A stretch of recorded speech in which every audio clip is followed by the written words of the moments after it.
All right, let's keep going with chapter 882, properties of exponential functions is what we're up to here. So first we're going to identify the role of constants here in our exponential model, and then we're going to introduce e, okay, the number e, and use that as a base. Okay, some new vocab. We're going to get into some financial stuff, so continuously compounded interest formula will be introduced at the end of this section.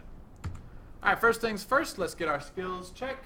All right, write an equation for each translation. Number one, I'm going to start with the absolute value of x. I'm going to go 1 up and 2 left. I'll start with the horizontal part.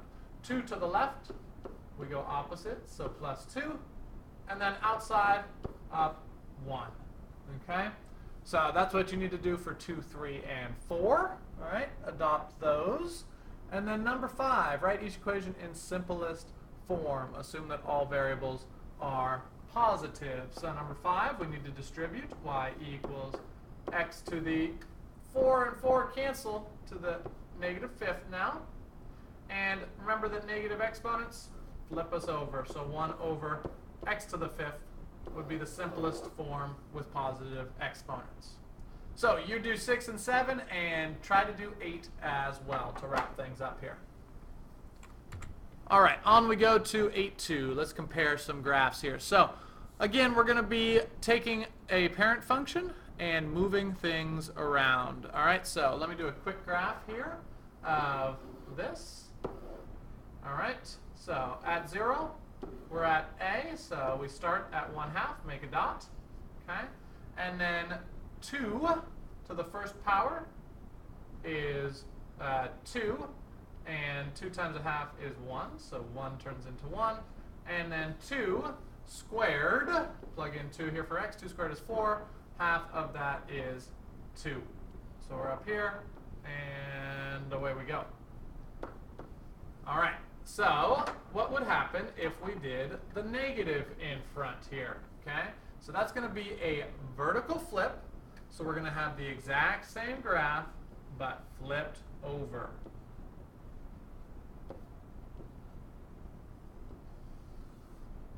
Okay?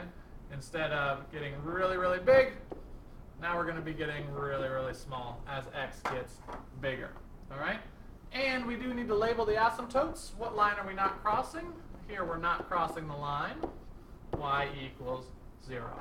So that's our asymptote. Remember, the asymptote is where we approach but don't cross. Okay, so you're up. Graph each function. Okay, you can graph many exponential functions as translations as well. We've done this before. So here's the original, and here's the transformation. We're going to go, same rules apply. With the x, we do opposite. So this is going left 2 and up 3. Let's do the parent one real quick. We're going to cross at 8. 4, 5, 6, 7, 8.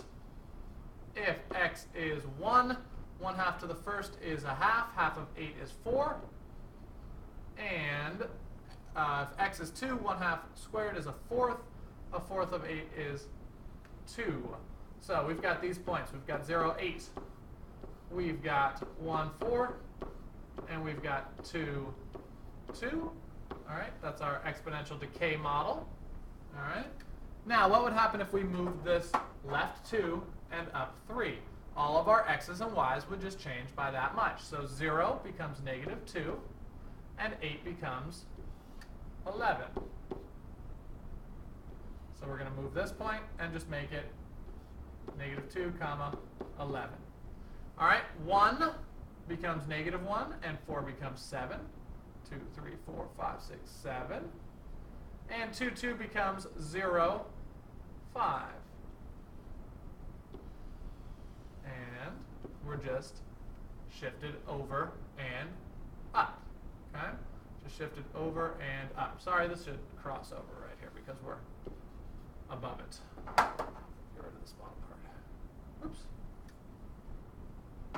We always need to be above the black one. We're going to cross at some point. All right, so there you go. Same rules apply for translation. Just left, right, up, down. All right, so start with 9 times 3 to the x, and then move it around, move it around, move it around. Okay, so let's look at a real-world connection. So half-life. We deal with half-life a lot when we're doing exponential stuff. The half-life of a radioactive substance is the time it takes for half of the material to decay. All right, so if whatever the half-life is, that's how long it takes to go from 100 down to 50. And then from 50 down to 25 takes the same amount of time.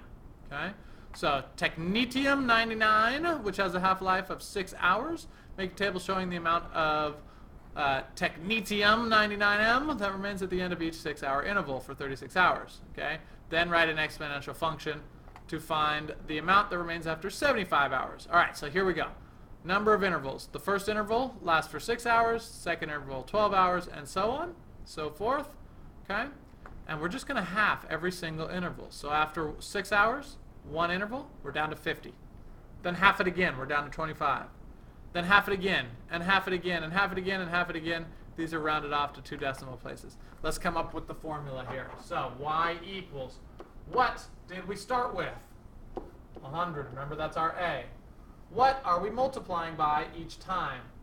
We're dividing by 2, so we're multiplying by a half to the x. Okay, so that's our half-life formula. And so we want to know, x is how many intervals we have. So every 6 hours, okay, we're getting cut in half. So we want to say x divided by 6 right here, so that if it was 1 hour, we would only go a sixth of the way down between 100 to 50. Okay, so now that that's our formula, let's plug in 75 for x. 100 times a half times 75 over 6. And so to the calculator we go.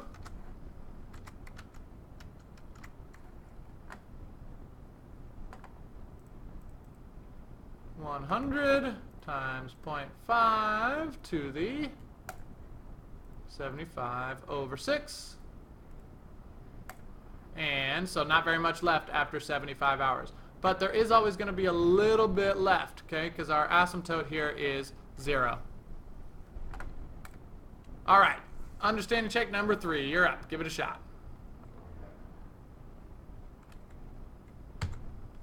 Okay, so let's introduce the number e. So e is right here on our calculators, right above the natural log button, the ln. So you can just plug that in. E to the first is just the number e. And so it's a number about 2.7. Okay, so e is a number like pi. Okay, and so here's e right here. And so we want to graph e to the x and then evaluate e squared to 4 decimal places. So let's just do this on our graphing calculator. We want to graph e to the x. So we're going to go e, and then instead of to a number, to the x. And let's make sure our window's good. -10 to 10 is usually what we want to start with. And let's graph this thing, see what we get. Okay, so it's exponential as well. And this will cross right here at 1.